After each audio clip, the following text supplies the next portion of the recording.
नमस्कार, जय जिजाऊ, जय शिवराय, जय शंभूराजे. आईला कधी साडी चांगली भेटली म्हणजे खूप मेहनत केली आणि मी खूप कष्टातनं दिवस काढलेत. साडी कधीच भेटली नाही तिला. आता कोलॅबरेशन सुरू झाले. 9 रंगांच्या 9 साड्या तिला मी गिफ्ट केल्या. वडिलांनी पण खूप कष्टात दिवस काढलेत. त्यांची खूप इच्छा होती की त्यांना फोन घ्यायचा. तर घ्यायचा अजून त्यांना घेतलेला नाहीये, पण त्यांची पहिली इच्छा होती की सायलू मला तू ड्रेस घेऊन दे. की जेव्हा पण यात्रेला जाईल ना, यात्रा असते आमची मोठी, तर तू ड्रेस घेऊन मला दे. तर मग मागच्या वर्षी पूर्ण यात्रेचा सगळ्यांना ड्रेस मीच घेऊन दिले होते. नमस्कार मित्रांनो, आज आपल्या सोबत आहे एक अशी जिजाऊंची लेक जिनी अखंड महाराष्ट्राला एक गोष्ट सिद्ध करून दाखवली की फॉलोअर्स वाढवण्यासाठी, तुम्हाला प्रसिद्ध होण्यासाठी अंग प्रदर्शन करण्याची गरज नाहीये, तर तुमचा कॉन्टेंट त्या पद्धतीचा असला पाहिजे. आणि नमस्कार मित्रांनो, जय जिजाऊ, जय शिवराय, जय शंभूराजे. प्रत्येक व्हिडिओमध्ये ह्या वाक्याने सुरुवात करणारी आपली जिजाऊंची लेक म्हणजे आपली सायलीताई. ताई नमस्कार. नमस्कार. कशी सुरुवात झाली ताई तुझी ह्या प्लॅटफॉर्मवरती, सोशल मीडियावरती येण्याची? म्हणजे तू असं ऍक्सिडेंटली आली की असं ठरवून तू आली होतीस? नाही, हा ऍक्सिडेंटलीच आली असं मी म्हणेल. कारण की पहिल्यांदा मी स्कूलमध्ये होते, जेव्हा शाळेमध्ये होते त्यावेळेस मी अँकरिंग करायचे. अँकरिंग करायला सुरुवात केली. मग तसं पुढे पुढे ग्रो व्हायला लागले अँकरिंग मध्ये. नंतर कोरोना आला, मग माझं अँकरिंग थांबलं. मग काय करणार, नो ऑप्शन. मग टिकटॉक मध्ये सुरुवात केली. टिकटॉक केलं, त्याच्यानंतर काही दिवसांनंतर टिकटॉक पण बंद पडलं. मग म्हणलं की नाही, मग माझं एक स्वप्न होतं की आर्मी मध्ये जायचं. मग तिकडे सुरू केलं की अभ्यास करायला सुरुवात केली वगैरे. नंतर मग सहज असे व्हिडिओ वगैरे यायला लागले. म्हणजे मला सगळे म्हणायचे तू छान बोलतेस, तुझं सगळं छान आहे, तू म्हणजे ऍक्टिंग मध्ये पुढे जाऊ शकतेस, असं मला हे वाटायचं. आणि त्याचबरोबर आईचा खूप मोठा वाटा आहे याच्यामध्ये. आईला खूप इच्छा होती की या करिअरमध्ये उतरावं. म्हणजे की मग तिने पूर्ण सपोर्ट तिनेच केला मला. मग पहिल्यांदा मी व्लॉग सुरुवात केली. व्लॉगला सुरुवात केलं, व्लॉगिंग चॅनल खोलला वगैरे, सायलीबाग ब्लॉगचा. आणि मग तिथं सुरुवात केली, पण तिथे एवढे काही पटपट फॉलोअर्स म्हणजे सबस्क्रायबर वाढत नव्हते. मग करायचं काय, मग इंस्टाग्राम दिसलं. मग इंस्टाग्राम मध्ये उतरायचं, खूप व्हिडिओज वगैरे बघितले. पण म्हणलं आपण उतरतोय ना, तर काहीतरी वेगळं करायचं. जे सगळ्यांनी केलंय ते आपण नाही करायचं, असं काहीतरी वेगळं करायचं की लोकांना आवडलंच पाहिजे. मग ठरवलं, मग उतरले इंस्टाग्राम मध्ये. पहिल्यांदा थोडं नाही का, म्हणजे होता थोडा खडतर प्रवास होता. तर ठीक आहे म्हणलं, करूयात म्हणलं. मग जे काय माझे रानातले व्हिडिओ असतील, तर भरपूर जण मला म्हणतात की 2 मिनिटासाठी तू रानात जाते. असं नाहीये. सगळ्यांना मी तुम्हाला सगळ्यांना एकच गोष्ट सांगेल की मी 2 मिनिटासाठी कधीच रानात जात नाही. जे काय आहे आपलं रानामधलं कंटिन्यू काम चाललेलं असतं ते काम करते. आणि मग इंस्टाग्राम मध्ये उतरले, तर मग असं हळूहळू ग्रो झाले. आणि की काय, मग एवढंच मी म्हणेल. आणि ग्रो होताना खूप प्रवास तसा कठीण होता, पण आई आणि वडिलांची, आजी आजोबांची आणि माझे फ्रेंड सर्कल आणि ह्या सगळ्यांची साथ, एवढं मी म्हणेल. आणि बस. पहिला व्हिडिओ कोणता होता जो व्हायरल झालेला तुझा? पहिला व्हिडिओ होता माझा व्हायरल झालेला, तर तो माझा रानातलाच होता. मी सहज आपलं व्हिडिओ म्हटलं करायचं, चला करूयात म्हटलं. आणि खुरपत होते आणि पाऊसच पडत नव्हता. आणि काय करायचं म्हटलं, पांडुरंगा यावर्षी लवकर पाऊस पडू दे, माझं हे रान छान भिजून जाऊ दे, एवढंच म्हणलं. आणि संध्याकाळी जे पाऊस पडला आणि कळलं, सातारकर म्हणल्यावरती साताराचा उल्लेख झाला. मी त्याच्यामध्ये सातारचा उल्लेख केला होता. ते पाऊस पडला, जे लोकांनी डोक्यावर घेतलं की पाऊस पडला. मी साताऱ्यात गेले की मला एकच वाक्य असतं, तू आली ना ताई, पाऊस पडणार. असं शेतकऱ्यांचं प्रेम असतं ना ते. हो. आणि नाळ मातीशी जोडली गेलेली आहे लहानपणापासून. की कोरोना असेल, कोरोनात खरं कळलं की शेती म्हणजे काय. कोरोनात कळलं, कोरोनामध्ये समजलं की जगाचा पोशिंदा, जगाचा बापच आहे शेतकरी. म्हणजे सगळे शहरातले लोक यायला लागले ना गावाकडं, की ज्यांनी गाव सोडलं होतं, गावाचं तोंड पण नव्हतं बघत, नाही का. आईबाप गावाकडे होते, त्यांना ती विचारत पण नव्हते आई वडिलांना. ती सुद्धा शहराचे लोक गावाकडे आले, आई वडिलांकडे, गावाकडे. आणि आता तुझं शिक्षण काय झालंय नेमकं, आणि पुढं काय विचार आहे तुझा? बिझनेस मध्ये यायचंय की जॉब करायचा आहे की? तर आता माझं शिक्षण आता चालू आहे. मी TYBCL आहे आणि त्याचबरोबर पुढे मला थोडं शिक्षण करायचंय. माझं BCA नंतरचं जे पुढची डिग्री आहे ती मला कम्प्लीट करायची आहे. आणि माझी तर इच्छा आहे खूप की मी बिझनेसमध्ये उतरावं. पण पहिला मी जॉबचा अनुभव घेणार आहे की काय असतं जॉब. टाइम मॅनेजमेंटसाठी मी जॉबचा अनुभव घेणार आहे आणि मग तिथून पुढे मग बिझनेसमध्ये उतरायला सुरुवात करणार आहे. अच्छा. आणि जसं की आता तू म्हटली बघ की मला बरेच जण म्हणतात की तू 2 मिनिटासाठी शेतात जाते. ओके, तुला येतं का खरंच करू आता? येतं ना सगळं. हा. हो, सगळं रानातली सगळी कामं, इचका असेल, काँग्रेस असेल, सगळं काढायला पुढे असतो अच्छा. आम्ही. हो सोयाबीन काढायचे काम हो, सोयाबीन काढायला मागच्याच रविवारी तर सोयाबीन काढायलाच तिकडेच होतो आम्ही रानात सगळेच. असं नाही की मी व्हिडिओ करते म्हणून की मी का रानात जायचं, असं कधीच नाही. आणि आईची शिकवण आहे, काम करा, कष्ट करा, तुम्हाला यश भेटणार. बरोबर बरोबर. आई एकच म्हणते मला वाक्य नेहमी की सायली तू भरपूर कष्ट कर, फक्त कष्ट कर, यश तुझ्या मागे येणारच. आईचं वाक्य असतं. बरोबर बरोबर. म्हणजे तुझं फॅमिली बॅकग्राऊंड, तुझे मम्मी पप्पा काय करतात? आणि आई साडी गृहिणी आहे हा आणि वडील जॉब करतात आणि आजोबा वगैरे घरी असे आई आजोबा आहेत आणि भाऊ आहे. हा. आणि बाकी काय म्हणजे असं. अच्छा. आणि वडील शेती वगैरे? वडील शेती आणि जॉब हे दोन्ही बघतात. ते दोन्ही चाललेलं असतं. म्हणजे की आता जसं आता रोज त्यांना कामावरती जाणं भाग आहे. मग सॅटर्डे संडे जे 2 दिवस भेटतात ते 2 दिवस आम्ही तिकडेच पूर्ण रानातच काढतो. जर काही काँग्रेस आला असेल तर तो काढायचा सगळं. म्हणजे जर काही सुगी आली असेल, सुगी सुरू झाली असेल तर सुगी करायला लगेच जायचं, थांबत नाही. मग कधी कधी मग सुट्टी टाकतात, तिथे जाऊन ती कामं करायची. तू फ्युचरचं काय प्लॅनिंग आहे आता तुझं? पुढं काय करायचंय? बिझनेस, कोणत्या बिझनेस मध्ये उतरायचंय तुला? किंवा तू आता सध्या असं काही बिझनेस आहे का तुझा स्टार्ट? आता मी बिझनेस तर चालू केलाय. म्हणजे की कादंबरी, माझं पेज भरपूर जणांना माहिती, नाव कादंबरी माहिती, पण ते बिझनेस मी स्टार्ट केलाय. मी म्हणजे कस्टमाइज स्वतः, मी जे ड्रेस घालते सगळे कस्टमाइज असतात.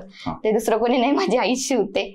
तर मग त्या बिझनेसमध्ये नाही का चाललंय माझं. पण कसं आता मी शिक्षण चालू आहे, मग त्याच्यानंतर शिकत अजून थोडी प्रोग्रेस करून मग बिझनेसमध्ये मी उतरणार. आणि सगळ्यांना कळेलच कुठला असेल बिझनेस.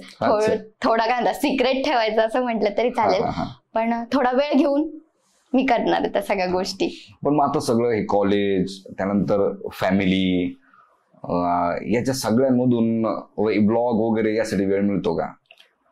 आणि तो वेळ कसा मॅनेज करते मग तू? वेळ कसं असतं, मी म्हणेल की वेळ काढायचा. कुठल्याच गोष्टीला म्हणायचं नाही की माझ्याकडे वेळ नाहीये किंवा हे असं कारण नाही द्यायची. मी कधी म्हणते, कारण की मला नेहमी सांगतात सगळे की आई आणि वडील माझे नेहमी सांगतात की कारण देऊ नकोस. कारण दिलीस ना की तू तिथेच थांबणार आहेस. त्याच्यामुळे तू वेळ काढ. त्यावेळी मी एक टाइम टेबल ठरवलेलं असतं की ह्या टाइम मध्ये माझी रील पोस्ट होणार, ह्या टाइम मध्ये व्लॉगच पोस्ट होणार आणि ह्या टाइम मध्ये मी हेच काम करणार. जेव्हा कॉलेज असतं त्यावेळेस मी 100% कॉलेजला देते. जेव्हा मी माझ्या अदर म्हणजे रील्स असतील, व्लॉग असेल, त्या टाइम मध्ये मी व्लॉग आणि रील्सच करते. मग जेव्हा माझं फॅमिली टाइम कधीच असतं, संध्याकाळी माझा फॅमिली टाइम सुरू होतो, मग त्या टाइम मध्ये मी सगळ्यांना वेळ देते. आई असेल, भाऊ असेल, आजी आजोबा, सगळ्यांना टाइम देते. आणि मग तो टाइम त्यांच्यासाठी असतो. म्हणजे दिवसभर मी भरपूर काम करते, थोडं पण थांबत नाही, पण संध्याकाळचा जो टाइम असतो तो फक्त त्यांच्यासाठी असतो. अच्छा. म्हणजे टाइम मॅनेजमेंट फार छान जमतं बाबा तुला. म्हणजे तू जर का बिझनेस मध्ये जर उतरली तर तुला टाइम मॅनेजमेंट मध्ये तुला जास्त शिकण्याची तुला गरज नाही असं मला वाटलं आता बरं. तुला टाइम मॅनेजमेंट बघून छान मस्त एकदम.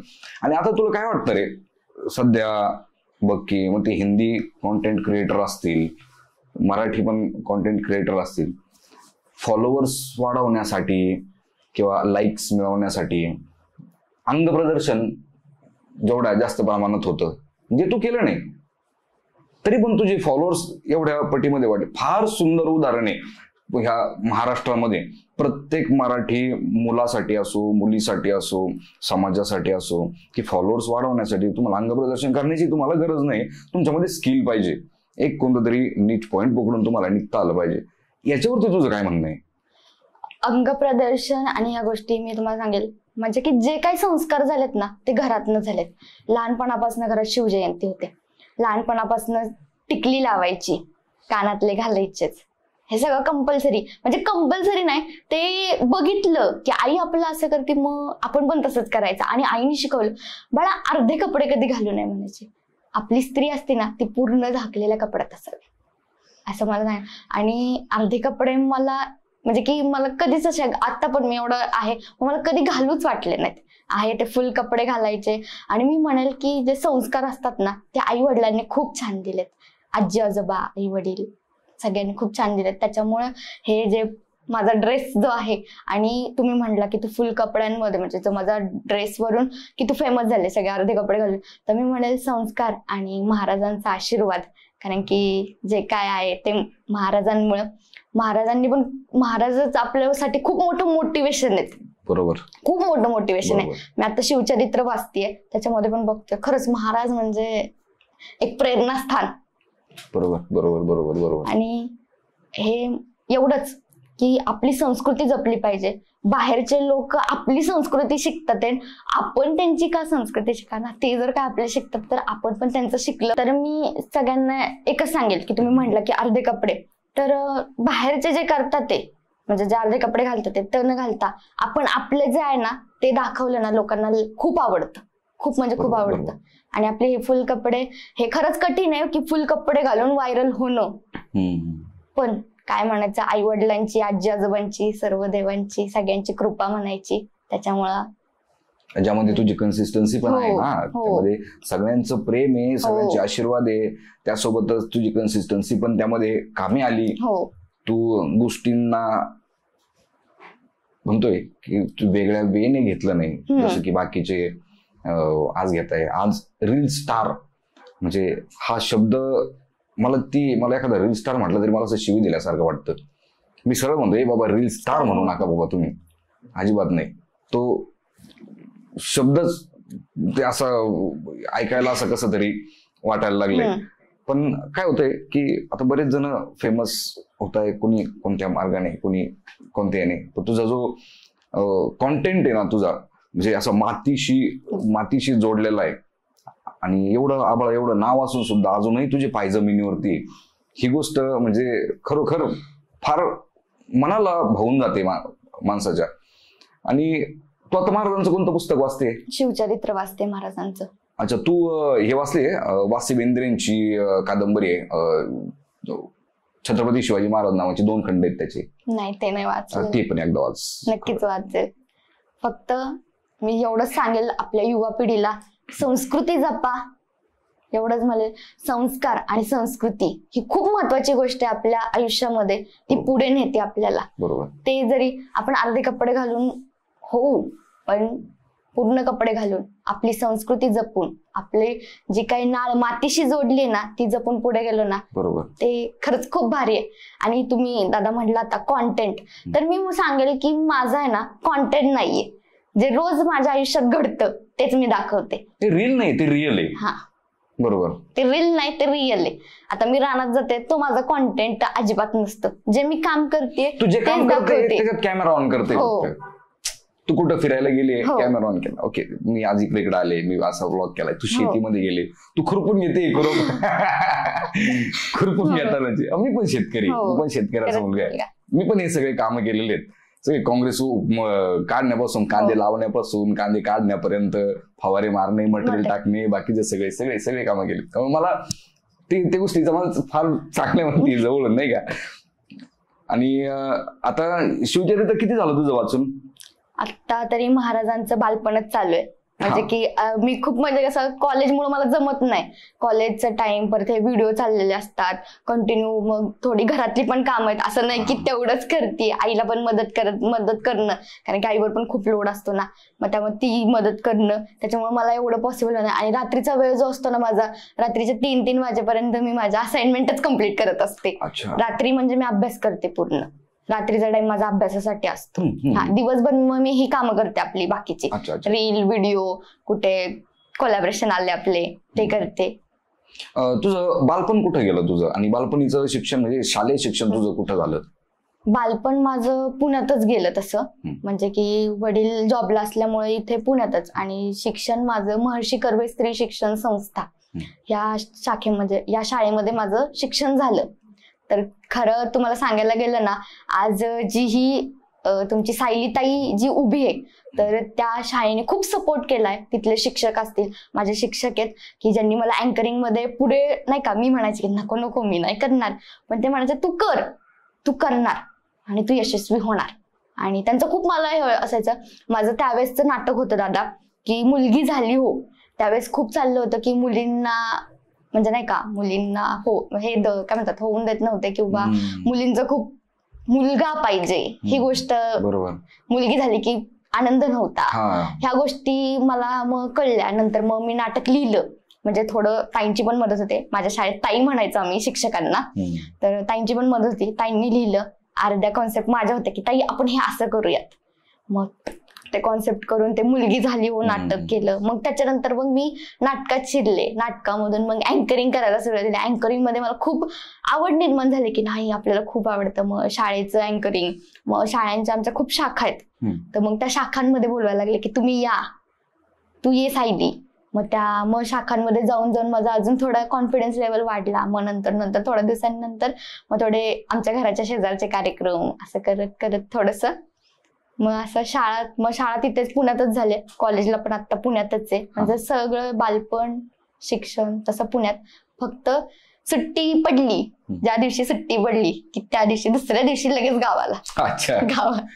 गावाची ओढ खूप आहे मला, प्रचंड. गावाशी जोडलेली नाळ कधी तुटू शकत नाही. शेतकऱ्याची तरी आपण आजही शहरामध्ये जाऊन राहिलो, जास्त दिवस नाही राहू शकत आपण शहरामध्ये. कधीतरी आपल्याला 2, 4, 5 दिवस बाबा इकडे परत एकदा गावाचं तोंड बघावंच लागत. आणि मग तुझं त्यावेळेस तू अँकरिंग करायची कॉलेजमध्ये, म्हणजे आज पण करते तू अँकरिंग? अँकरिंगचं आता कसं झालं, आता ह्या क्षेत्रात पडले. अँकरिंग माझं 10वीतच सुटलं दादा, तसं बघायला गेलं तर. अँकरिंग हे 10वीतच सुटलं. कोरोना पडला, त्याच्यानंतर कोणी सांगणार नव्हतं मला. म्हणजे की मी अँकरिंगच्या बाबतीत इन्स्पायर जे झाले ते म्हणता येईल नितीन भानगुडे पाटील सर यांच्यामुळे. कारण की त्यांचं अँकरिंग म्हणजे ते जे बोलतात, अँकर म्हणून नाही, ते जे बोलतात त्या वाक्यांनुसार मी त्यांच्याकडे बघून की म्हणजे तू व्याख्यान द्यायची? व्याख्यान नाही, अँकरिंगच करायचे. पण त्यांची जी बोलण्याची पद्धत होती ना, ती मी थोडस बघायचे की मला जमतंय का असं. मी आता त्यांचं पुस्तक पण वाचलं, यशाचा पासवर्ड. खरंच खूप सुंदर पुस्तक आहे त्यांचं ते. म्हणजे कसं यश कसं मिळवता येईल, तुम्ही कसे प्रयत्न कराल, हे त्यात खूप सुंदर सांगितलेलं आहे. पूर्ण वाचून झालं? हो, झालं. मग आता पुन्हा त्या क्षेत्रामध्ये उतरण्याचा काही विचार? अँकरिंगच्या किंवा व्याख्यानाच्या म्हटलं ना तर नक्कीच उतरेल. कारण की काय झालं तरी सुरुवात माझी ती आहे म्हटल्यावरती उतरेल. अच्छा, आता कोणत्या थर्ड इयरला आहे तू आता? आता पुढं पीजी करायचंय की नाही करायचं, थांबून घ्यायचं? नाही करायचं, शिक्षण कंटिन्यू करायचंय. पीजी झाल्यानंतर मग म्हणजे की आता पीजीच्या आधी मी जॉब करणार आहे. थोडस कळलं पाहिजे टाइमचं अजून मॅनेजमेंट कसं असतं, टाइम टू टाइम हा मला शिकायचा खूप. मला म्हणजे की वेळ खूप महत्वाची. एकदा जर काय वेळ निघून गेली ना हातात ना तर काही नाही. त्यामुळे मला ती वेळ शिकायची आहे. त्यामुळे मी जॉब करणार आहे. आणि जॉब झाल्यानंतर मग मी तुम्हाला म्हटलंच की जसं माझं कम्प्लीट होईल की लगेच मग बिझनेसच्या दृष्टिकोनातून बिझनेस सुरू करणार. मग त्यानंतर मग बिझनेस मध्ये उतरायचे. तुझे गडकिल्ले सगळे फिरून झालेत? गडकिल्ले सगळे नाही झाले, पण बऱ्यापैकी तरी फिरून झाले. सगळ्यात आवडता गड कोणता तुझा? माझा आवडता गड की म्हणजे आवडता म्हणजे सगळेच गड आवडतेच, सगळेच आवडतात, त्यातूनही नाही का यार? तसं बघायला गेलं ना तर अजिंक्य तारा सातारा जिल्ह्यामध्येच येतो. तो खूप भारी आहे कारण की तिथून पूर्ण सातारा दिसतो. अच्छा, पूर्ण सातारा दिसतो. मी आवर्जून गेले बघायला की अजिंक्य ताराला जायचं. तिथून असा म्हणजे की तो जो व्ह्यू आहे ना, आपण काय म्हणतात, महाराजांची जी दूरदृष्टी होती ना ती खरंच काही वेगळी होती. त्या किल्ल्यावरती गेल्यावरती समजलं अजिंक्य तारा माझ्या खरंच आवडीचा किल्ला, एक सातारकर म्हणून तरी. जिजाऊंबद्दल पण तू वाचलंय? जिजाऊंचे कोणते कोणते पुस्तक वाचले तू? जिजाऊंचं असं पुस्तक नाही वाचलं, जे आपले कुठे लेख आलेत, कुठे काही म्हणजे छोट्या मोठ्या गोष्टी किंवा आई वडिलांनी सांगितल्या छोट्या मोठ्या गोष्टी की जिजाऊंबद्दलच्या, की तेवढंच बस. छत्रपती शिवाजी महाराजांकडनं लाखो गोष्टी आहेत शिकण्यासारख्या, लाखोने करोडो आहेत, हो असंख्य गोष्टी आहेत, त्याला माप नाही. हो. पण छत्रपती शिवाजी महाराजांकडनं अशी एक कोणती गोष्ट तुला वाटते की ही गोष्ट फार महत्वाची आहे लाईफमध्ये, एक महाराजांची ज्या लाखो गोष्टी आहेत त्यातली एक गोष्ट जी तुला सगळ्यात जास्त आवडते महाराजांची? महाराजांकडून तसं शिकण्यासारखं भरपूर गोष्टी तुम्ही बोलत आहातच. हा. त्याचप्रमाणे त्यांची जी युक्ती, म्हणजे त्यांनी जी बुद्धी, आणि त्याचबरोबर तुम्ही तुमची बुद्धी केवढी वापरताय. तुमच्याकडे बळ तर आहे, पण तुम्ही बुद्धी केवढं वापरताय आणि बुद्धीचा वापर करून कसे पुढे जाताय. आणि त्याचबरोबर त्यांचं पण टाइम मॅनेजमेंट, आणि त्याचबरोबर त्यांचं बिझनेस म्हणजे त्यांनी कसा बिझनेस करायचा हे सुद्धा मी शिवचरित्रामध्ये आता वाचते. म्हणजे अजून थोडं जरी वाचलं असेल पण मी ह्याच्यावरती इन्स्टावरती वगैरे वाचत असते कंटिन्यू. त्याच्यामध्ये दिसले की बिझनेस कसा करायचा ते महाराजांकडून शिका. वेळेचं महत्व, सगळ्यात मोठं गोष्ट म्हणजे वेळेचं महत्व महाराजांकडून शिका. अच्छा, आता तुझं जन्म ठिकाण आणि तुझं गाव म्हणजे जी आपल्या महाराष्ट्राची राजधानी आहे, आपल्या महाराष्ट्राची सातारा. हो. कोणतं ठिकाण आवडतं तुला साताऱ्यामधलं सगळ्यात जास्त? सातारामधलं असं ठिकाण म्हटलं तर मी म्हणेल माझं गावच आवडतं मला प्रचंड. छोटस गाव आहे माझं, मूळ माझं गाव आहे खटाव तालुका आमचा, दुष्काळी भाग आहे. तर माझं गाव मला खूप आवडतं. आणि म्हणजे गाव खूप छोटं आहे, त्याच्यामध्ये थोडीच माणसं आहेत, पण छान मस्त आहे गाव पण. आणि सातारा ही स्वराज्याची 4थी राजधानी आहे म्हणून ओळखली जाते. त्याच्यामुळं खूप अभिमान पण वाटतं की आपला जन्म साताऱ्यात झालाय. अच्छा, आणि जसं की तू बोलली की तू त्यावेळेस अँकरिंग करायची, ओके, मग ह्या फील्डमध्ये असं कोणता हे मिळाला की पॅच मिळाला की तुला असं वाटलं बाबा की तो व्हिडिओ काढावा, जो शेतकऱ्याचा तुझा व्हायरल झालेला व्हिडिओ होता ना, मग असं का बरं तुला असं वाटलं की यार नाही मी हा व्हिडिओ काढते यार? म्हणजे मी खरं सांगायला जाऊ का तर जास्त आहे ना मला आई सांगत असते. आईच जास्त म्हणजे नाही का, मी रानात गेले ना की मी व्हिडिओ करायला सुरुवात केली ना की एखादा शब्द मला माहिती नसतो तर ती मला सांगते की तू हा शब्द बोल बर का, तुला माहितीये का ग. म्हणजे कसं आम्ही जातो पण ते कसं ते आधीपासून लहानपणापासून ती रानात होती ना, त्याच्यामुळे तिला जास्त माहितीये. तरी आता भरपूर कळायला लागल्यात गोष्टी, त्यामुळे ती सांगते. मग एक दिवस सहज म्हणलं चला खुरपायला, ते खुरपायला ते व्हायरलच झालं खुरपणं. आणि व्हिडिओच्या बाबतीत मी म्हणेल ना तर आईचा खूप सपोर्ट असतो की हे असं कर ते तसं कर, आणि म्हणजे ती 100% तर सपोर्ट तिचाच असतो. अच्छा, आता जे सध्या मुली व्हिडिओज बनवण्यासाठी ट्राय करताय किंवा बनवताय, उभं राहण्याचा प्रयत्न करताय, त्या मुलींना तू काय सल्ला देशील? किंवा ज्या सोशल मीडियावरती किंवा व्हॉटेवर आपल्या आयुष्यामध्ये त्या उभं राहण्याचा प्रयत्न करताय, एक नाव कमावण्याचा प्रयत्न करताय, त्यांना तू काय सल्ला देशील? तर मी तुम्हा सगळ्यांना एकच सल्ला देईल की जे नवीन आता इंस्टाग्राम मध्ये उतरतात किंवा युट्यूब मध्ये उतरतात त्यांना मी एकच सल्ला देईल की तुम्ही आपली संस्कृती जपा, आपलं काही सोडू नका. एवढंच म्हणेल, संस्कृती जपा, तुम्ही ऑटोमॅटिकली फेमस होताय. बरोबर, मी एवढंच म्हणेल. बरोबर. ही लाख मोलाची गोष्ट आहे. संस्कार आणि संस्कृती जपून केलेल्या गोष्टी ह्या आपल्याला नाव तर देताच, फेम तर देतातच, पण मार्केटमध्ये एक आपली व्हॅल्यू सुद्धा क्रिएट करतात. नुसते फॉलोअर्स मॅटर करत नाही. मी प्रत्येकाला सांगतो नाही का यार तुम्ही फक्त फॉलोअर्स वाढवण्यामागे फोकस करू नका, तर व्हॅल्यू वाढवण्यामागे फोकस करा. आणि जसं की तू शेवटी आज सायलीताईचे सुद्धा 7 लाख 8 लाखापर्यंतचा टप्पा पार करणं म्हणजे नॉट अ जोक. का लोक करतात फॉलो, लोक करतात. काहीतरी तुम्हाला स्किल डेव्हलप युअर स्किल. जसं की तू रील नाहीयेस, तू रिअल गोष्टी तू दाखवल्या आणि त्या लोकांनी ऍक्सेप्ट केल्या, लोक करतात ऍक्सेप्ट. आणि ज्या पटीने सध्या ह्या गोष्टी आता सध्या होत आहे मुलींच्या बाबतीमध्ये सोशल मीडियावरती, इंस्टाग्रामवरती, याचा काय वाटतंय, याचा फ्लो वाढत चाललाय की कमी होत चाललाय? तसं बघायला गेलं तर वाढतच चाललाय, पण मी तुम्हाला म्हणेल की ना ते नका करू. म्हणजे की आता त्यांची आवड आहे असं म्हणू पण नाही शकत की आपण की करू नका, पण आपली संस्कार आणि संस्कृती या आयुष्यात आपल्याला खूप पुढे नेते. याला कुठेतरी एक लिमिटेशन असते, एंड पॉइंट असतो. हो, हे कुठेतरी संपणाऱ्या त्या गोष्टी असतात आणि बरोबर बोलली तू, त्या गोष्टी जास्त काळ टिकत नाही त्या. आणि ह्या गोष्टी करून मोठे झालेले सुद्धा एका वेळेनंतर कुठंतरी विलुप्त होऊन जातात, दिसत पण नाही त्याच्यानंतर कुठं.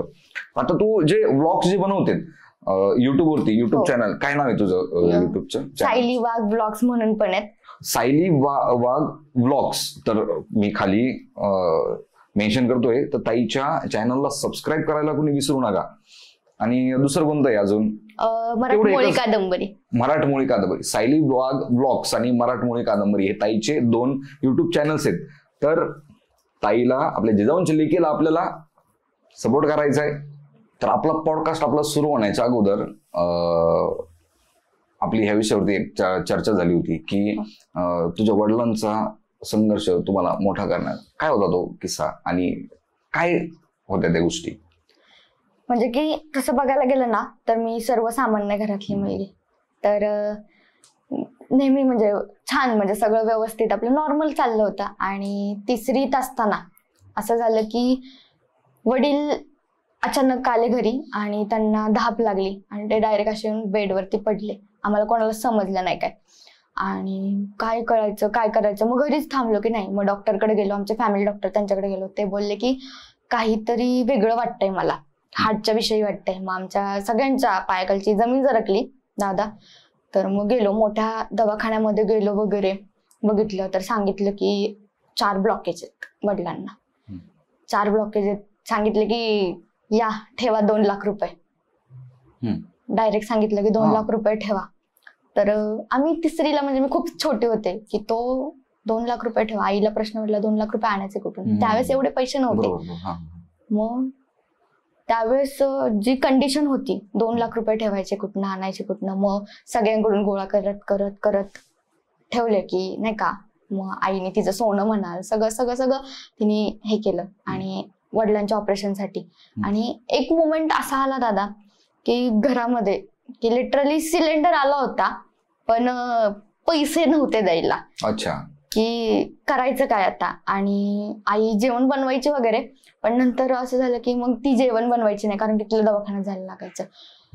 मग करायचं काय. मग त्या शेजारच्या काकू वगैरे जेवण वगैरे द्यायच्या, पण सिलेंडर आलं की करायचं काय. मग आईला पण कळेना. मग शेजारच्या काकूंकडून आईने 500 रुपये घेतले, सिलेंडर घेतला. म्हणजे ती परिस्थिती होती ना, खूप वाईट होती की शेजारकडून पैसे घेतले, ते जेवण. मग त्याच्यानंतर आमचं जेवण बनलं. म्हणजे तो जो काळ होता ना तो लय खडतर होता. आणि तिथं मी खरं शिकले संघर्ष काय असतो ना. 3रीला होते दादा. 3रीला. हो. मग मी काय, मग घरी आई सगळं सोडून जायचे. छोटा भाऊ होता, त्याची जबाबदारी माझ्यावरती होती. मग त्याला खाणं पिणं मीच बघायचे. म्हणजे की असं म्हणेल की कोणीच नव्हतं त्यावेळेस की साथ द्यायला, कोणीच नव्हतं. तर पूर्ण म्हणजे की सगळं मीच बघायचे. म्हणजे आता आई दवाखान्यात गेल्यावरती कोण करणार. पप्पाचा मित्र होता, तो आईसोबत पळायचा की आई सपोर्टला तो होता.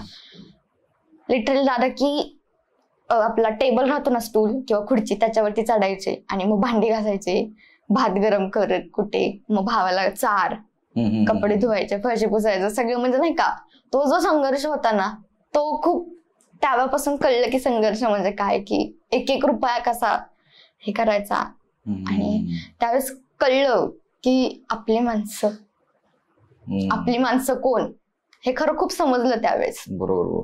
मग तू आज सध्या तू काही हातभार लावते घरी? हो, घरी मी म्हणेल की माझे जेवढे पण कोलॅबरेशन वगैरे येतात, मी जे पण काही करते ते सगळं आई आणि वडिलांनाच देते. अच्छा. हा. आणि म्हणजे तशी स्वप्न खूप होती की सांगायला गेलं ना दादा, आईला कधी साडी चांगली भेटली,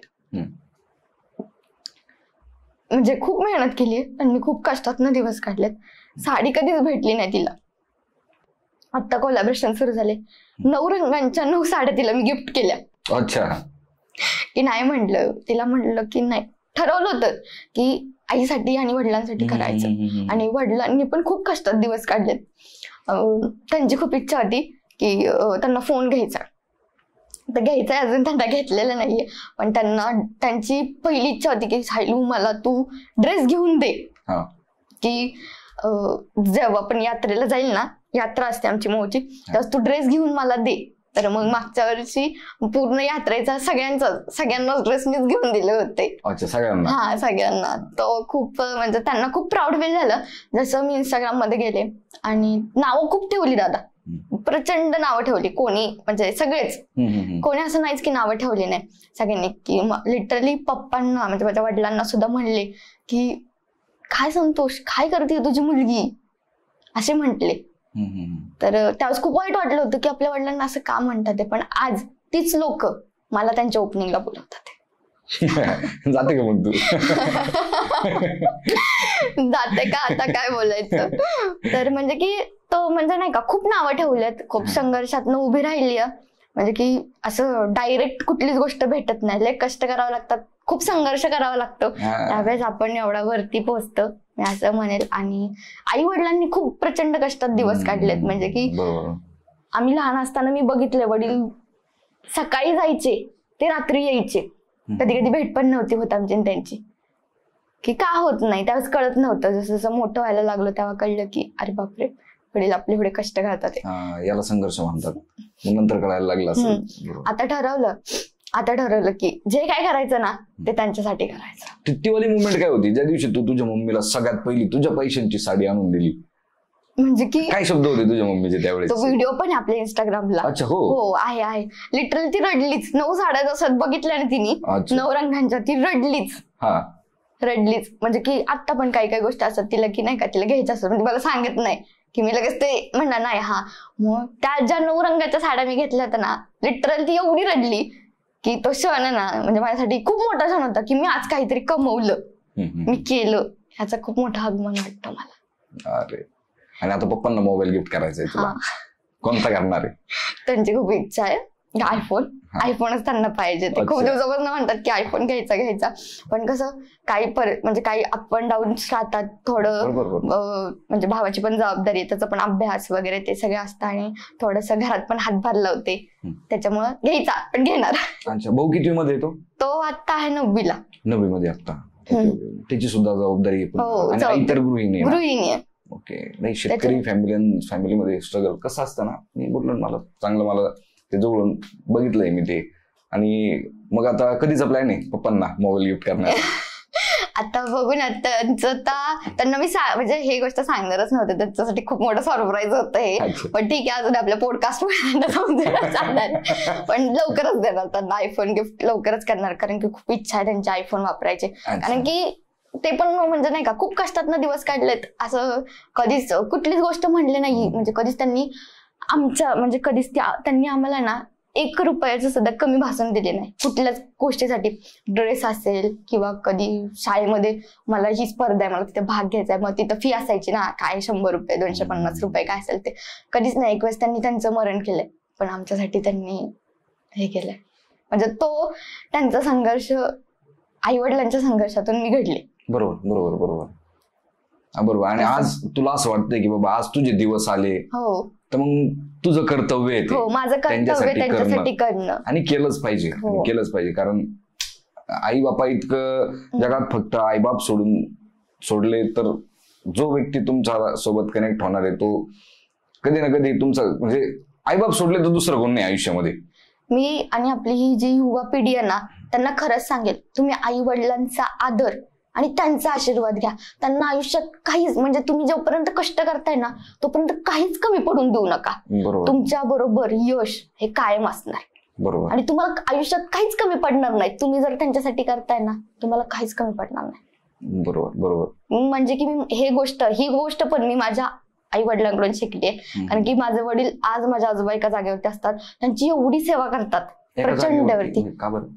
ते आर्मी मध्ये होते. आजोबा म्हणजे 1971च्या युद्धामध्ये त्यांना गोळ्या लागल्या आर्मीमध्ये. त्यांची लेफ्ट साइड जी आहे त्यात गोळ्या घुसल्या होत्या डोक्यात त्यांच्या, म्हणून त्यांचं 1 साइड पॅरालाइज झाली. त्याच्यामुळे ते कंटिन्यू सेवा करतात, कधीच म्हणत नाही की ती जरी दमून आले ना. 71 पासून आतापर्यंत एका जागेवरती हो एकाच जागेवरती 71 पासून 71 पासून ते एकाच जागेवरती. आजपर्यंत? हो आजपर्यंत. 50 वर्ष. हो इतक्या वर्ष आजीने केलं, पण आता लॉकडाऊन झालं त्याच्यानंतर आजीचं अल्सर फुटला पोटामध्ये. आम्ही चेकअप करत होतो पण ते दिसलंच नाही.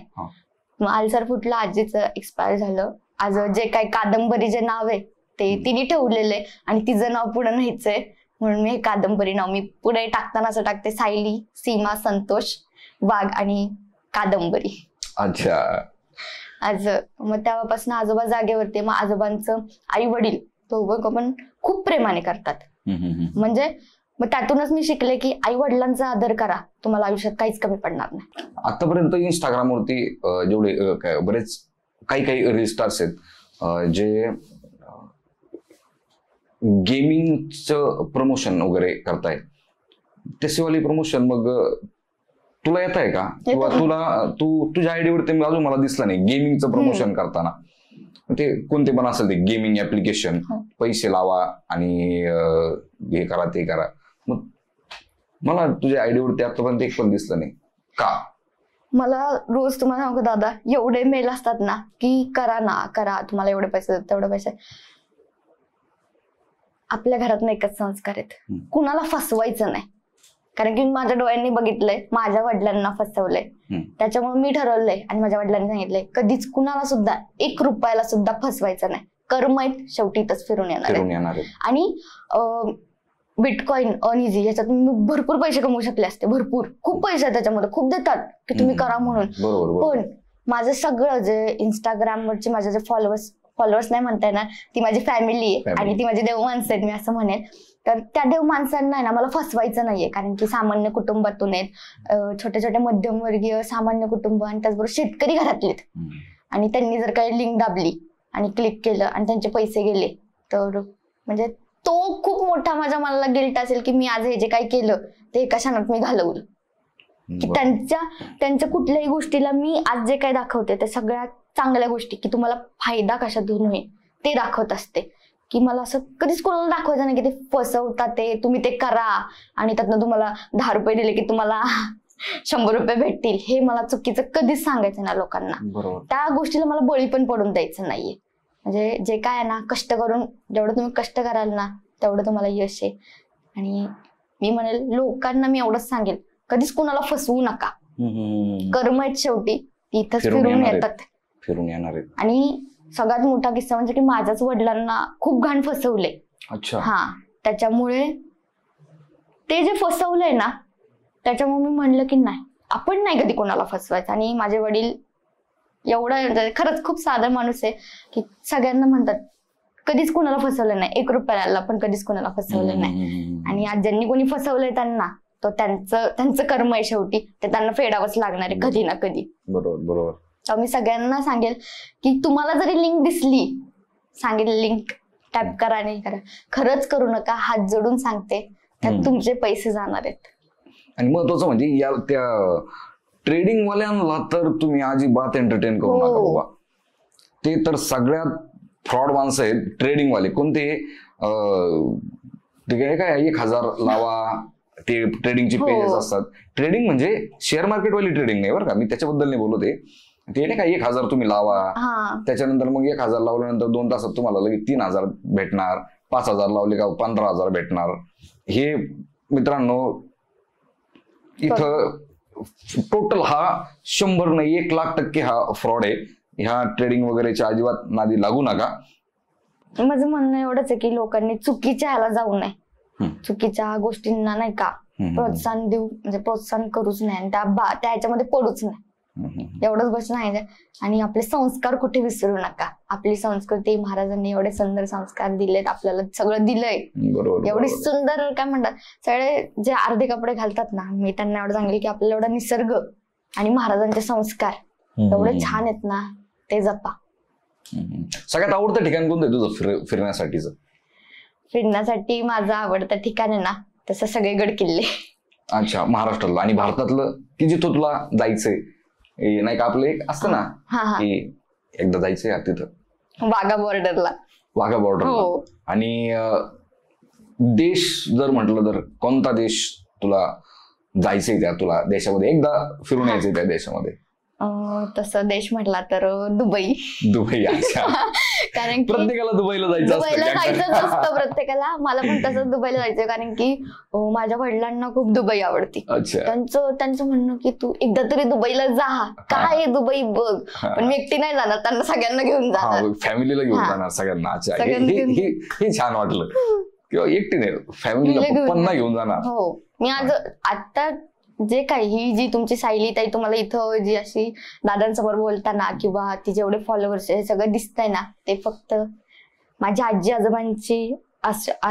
आजोबांची आशीर्वाद आणि त्याचबरोबर आई वडिलांची साथ, माझा संपूर्ण मित्रपरिवार. म्हणजे मित्रपरिवार मी सगळ्यांना सांगेल, मित्रपरिवार म्हणजे माझा मित्रपरिवार असा खूप मोठा नाही, मोजून हाताच्या बोटावरती मोजण्या इतके मित्र आहेत. ते म्हणजे 5 मित्र आहेत माझे मित्रमैत्रिणी. तर तेवढेच आहेत. कारण की काय झालं, 100 जर काय घेतले तर 100 मधले सगळेच येत नाहीत ना, जे आपले 5 असतात ना. त्यामुळे मैत्री जपली पाहिजे, ते पण मला असं वाटतं. आणि त्याचबरोबर सगळ्या देवांची कृपा, स्वामींची, सगळ्यात म्हणजे सगळ्या देवांची कृपा आहे, त्याच्यामुळे आज काय आहे ही सायली ताई इथपर्यंत. ते फक्त ह्या सगळ्यांच्यामुळे. म्हणजे की मी तशी दिसताना म्हणजे की आपण पडद्यावरती म्हणजे जे आपण रील्स करतो असं एकटी मी दिसते, पण त्याच्या मागे संघर्ष करणारे खूप जण असतात माझ्यासोबत. बरोबर आहे. ते म्हणतो ना आपण की पडद्यामागचे कलाकार ते दिसत नाही कोणाला. एक टीम असते मागे, शूट करणारे वेगळे, आपल्याला बाकीच्या गोष्टी सांगणारे. बरोबर.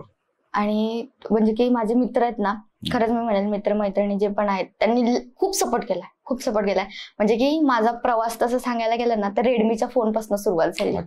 रेडमीचा फोन होता तर घेतला, तो किती असेल, एक 18,000चा असेल, तेव्हा सुरुवात केली. रेडमीच्या फोन मध्ये सुरुवात, व्हिडिओ ब्लर व्हायचे, भरपूर अशा गोष्टी. मी ते व्हिडिओ ठेवलेत अजून पण, का तर तो माझा संघर्ष आहे. ते व्हिडिओ ठेवलेले. आणि तर त्यावेळेस माझे मित्र होते ना, त्यावेळेस त्यांच्याकडे आयफोन होते, पण त्यांनी एवढा सपोर्ट केला ना की तो आयफोन द्यायचा, धर तू काढ व्हिडिओ. त्याच्या आयफोन मध्ये मी व्हिडिओ काढायचे आणि मग माझा व्हिडिओ माझ्या इंस्टाग्रामला पोस्ट करायचे. म्हणजे त्यांनी खूप साथ दिली आहे. अजून पण खंबीरपणे उभे आहेत ते. माझे भाऊ असतील, खंबीरपणे उभे.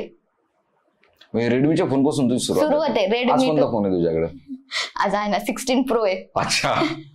आणि 16 प्रो अजून मी सुद्धा घेतला नाही पासून. एक नंबर. नाईस. नाही नीड आहे ती. जो व्हिडिओ क्रिएटर आहे, व्हिडिओ क्रिएटर साठी मोबाईल ही नीड आहे. माझा करतोय आता जस्ट माझं, पण व्हिडिओ क्रिएटर साठी ती नीड आहे. आणि मोबाईल की आता आपल्याला पण काय करावं लागतं, डेली क्वालिटीमध्ये पण आपल्याला अपडेट होणे, स्किल मध्ये पण आपल्याला अपडेट होणे, आपण काय दाखवतोय त्याच्यामध्ये सुद्धा आपल्याला लोकांना अपडेशन पाहिजे. काय तुम्ही अपडेट काय करताय तुम्ही स्वतःमध्ये, हे फार महत्वाचं आहे. त्यामुळे ती नीड आहे. नाईस. कधी घेतला मोबाईल? आताच 14 ऑक्टोबरलाच घेतला, वाढदिवसा दिवशीच घेतला. आणि ती मुवमेंट पण त्यांच्यासाठी, आई वडिलांसाठी खूप प्राऊड होती, कारण की तो जो 16 प्रो होता तो मीच घेतलेला आहे माझा पूर्ण. त्याच्यामुळे की त्यांना खूप भारी वाटलं की तू करतेस. आणि कसं आता जसं आपण वरती जाऊ तसं आपले पाय खेचणारे खूप असतात. 100%. त्याच्यामुळे तुम्ही पण आता भरपूर जण उतरत असतील ह्या क्षेत्रात, किंवा तुम्ही बिझनेस टाकत असाल, किंवा तुम्ही अजून कोणत्याही क्षेत्रात पुढे जात असाल, तर मी तुम्हाला सगळ्यांना एकच सांगेल की त्यांनी किती तुमचे पाय ओढण्याचे प्रयत्न करू द्या किंवा तुमच्या मागं काही बोलू द्या, त्यांच्याकडे लक्ष देऊ नका. तुमच्या कामावरती फोकस व्हा. तुम्ही ऑटोमॅटिकली पुढे जाताय. तुम्ही जर काय ते म्हणले, हा ते मला असे बोलले, त्याच्यावरती थांबला तर तिथे संपला. मग नाही होणार. आपल्याला काही गोष्टी नजरअंदाज करावं लागतात. आपल्याला नजरअंदाज सोडावं लागतं. मग तो भूतकाळ असो, कुणी काही बोललेलं असो, किंवा आपल्याकडून झालेला चुका असो, सोडणं, काहीतरी सोडावं लागतं, तेव्हा काहीतरी मिळतं आपल्याला. मी जसं मगाशी बोललो ना, तो देव पण म्हणतो, ए माझ्याजवळ बसू नको, उठ, काय पाहिजे तुला, आमचं उतर मैदानात, हे पाहिजे ना, बिझनेस करायचा आहे, 1 कोटी रुपये पाहिजे, 100 कोटीची कंपनी बनवायची, उतर चल मैदानात. 10 तास झोपतोय, 5 तास झोप, बाकीचे अजून 5 तास काम कर एक्स्ट्रा. मग शेतकरी घराण्यातली मुलगी, एक जिजाऊंची लेक, सगळ्या गोष्टी जपून आपलं नाव मोठं केलंय. आणि अभिमान वाटतोय ताई तुझा. दादा, तुझ्याबद्दल बोलावं तेवढं कमी आहे. तर मित्रांनो, तुम्हाला हा पॉडकास्ट कसा वाटला मला कॉमेंट सेक्शन मध्ये मला कॉमेंट करून नक्की कळवा. धन्यवाद.